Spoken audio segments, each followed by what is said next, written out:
ముంబైకి చెందిన నటిని విజయవాడ తీసుకువచ్చి టార్చర్ చేయడంతో గత ప్రభుత్వ సలహాదారు సజ్జల రామకృష్ణారెడ్డి పాత్ర అందులో ఉందని టీడీపీ ప్రధాన కార్యదర్శి వర్ల రామయ్య ఆరోపించారు.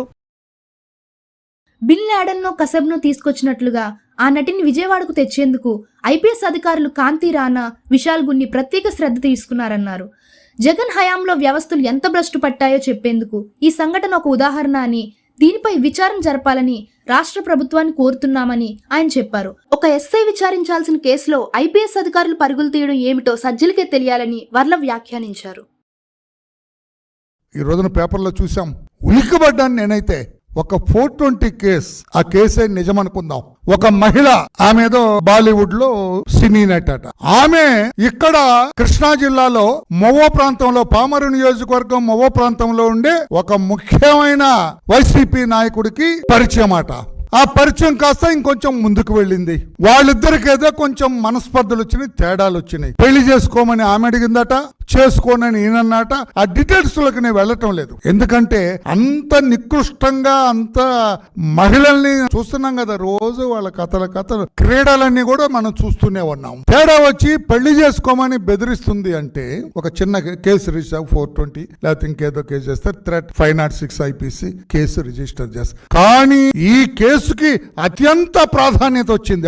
ఎప్పుడొస్తాయి ఇటువంటి ప్రాధాన్యతలు? ఏదో దేశ ప్రధానం, దేశ రాష్ట్రాధిపతి, వీళ్ళెవరన్నా ఇక్కడ అంతటి వాడైన సజ్జల రామకృష్ణారెడ్డి గారు ఇంటర్ఫియర్ అయ్యారు. ఇక్కడ కథ అంతా కూడా మారిపోయింది.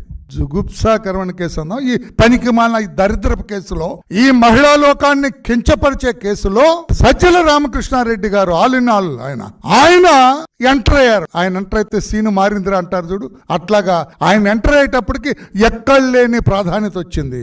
నో, మీరేం చేస్తారో నాకు తెలియదు. రాణా టాటా అప్పుడు పోలీస్ కమిషనర్, ఆయన రాణా టాటా అంటే ఎవరు, అందరూ ఏదో టాటా బిర్లాల ఫ్యామిలీ కాదు, ఈ ప్రాంతంలో అతను ఆ కేసుని అత్యంత ప్రాముఖ్యత కలిగిన కేసులో అయ్యేటప్పుడు ఏదో కసబని పట్టుకోవటానికి ఆ రోజున నవంబర్ 26వ తారీఖున తాజ్ హోటల్ తగలబడితే వందలాది మంది కాల్చబడ్డారు కదా.